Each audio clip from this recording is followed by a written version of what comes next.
Today, I'm going to show you how to set up an extension-only Shopify app to work with Gadget.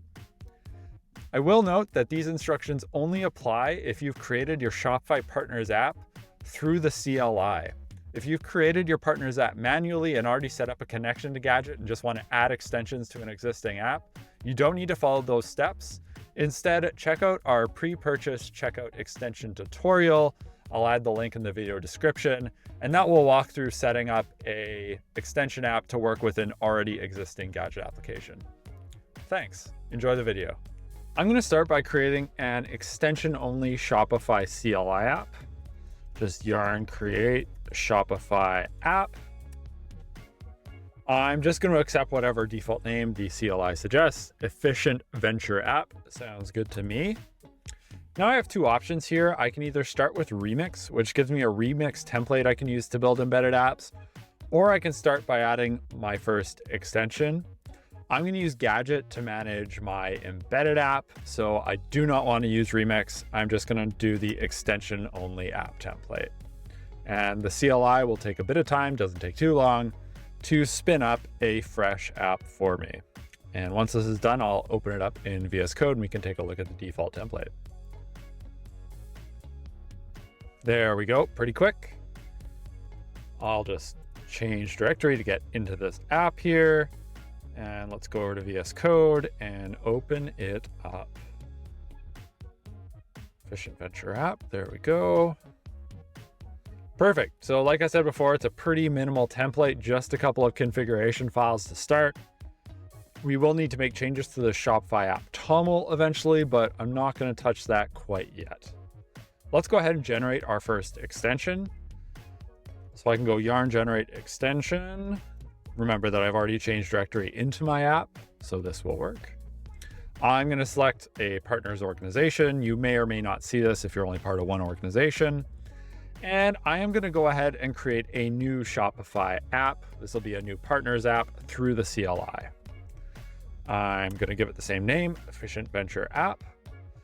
And then I will select, let's go with an admin block. So this is a new extension type as of the Summer 23 editions release. Give it the name admin block and we'll write it in JavaScript React. So there we go. My extension was created in extensions admin block. I can see that my toml file has changed.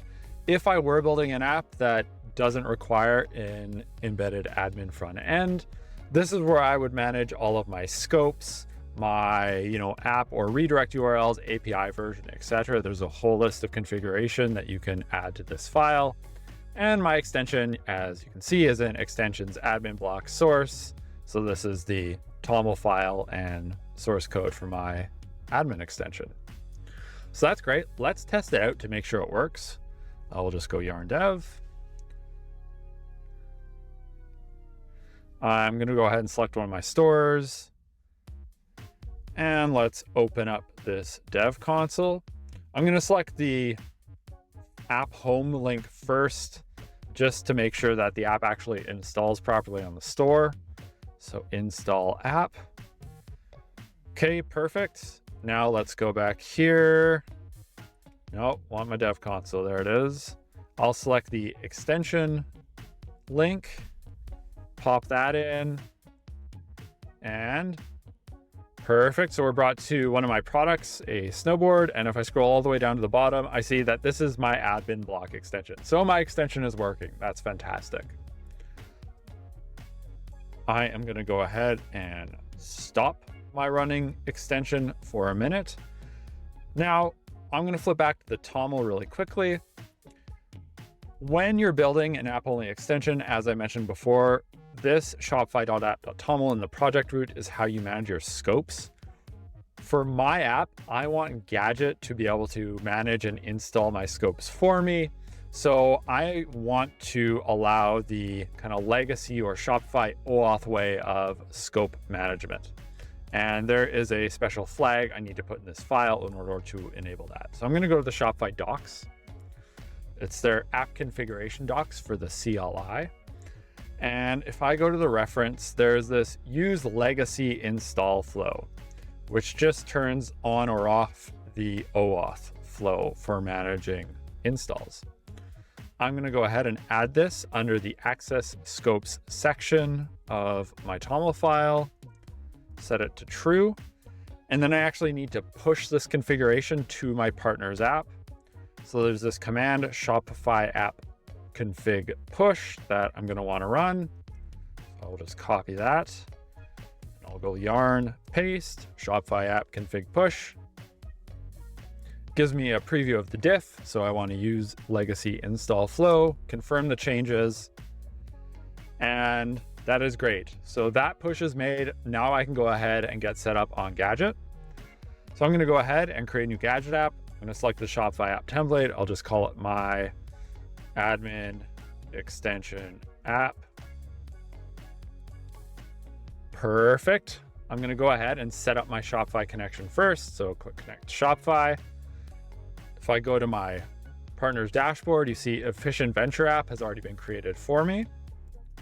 So I'm just going to copy the client ID and secret back to Gadget so I can make use of the Gadget Shopify connection.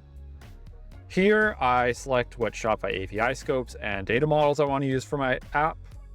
I'm just going to go ahead and select Read Products and the Shopify product model.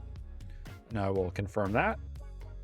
And you can see that the Shopify product model has been added to my app, as well as some of the default Shopify models we add every time you create a connection.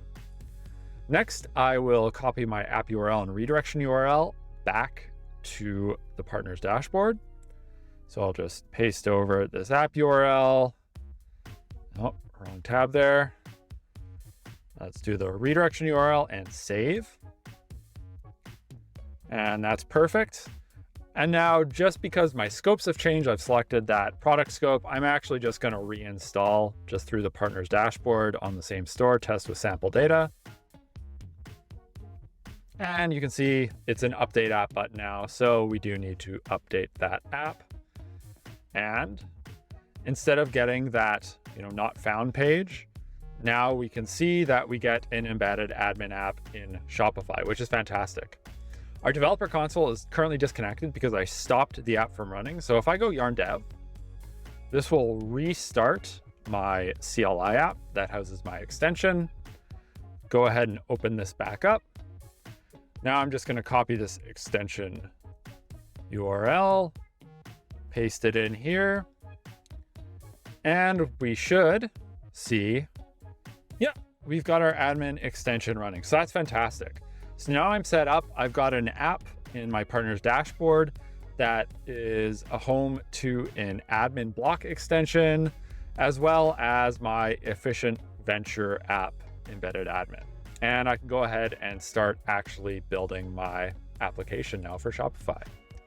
If you have any questions, feel free to join our developer Discord and ask myself or the community. Until next time, I hope you keep building more and coding less with Gadget.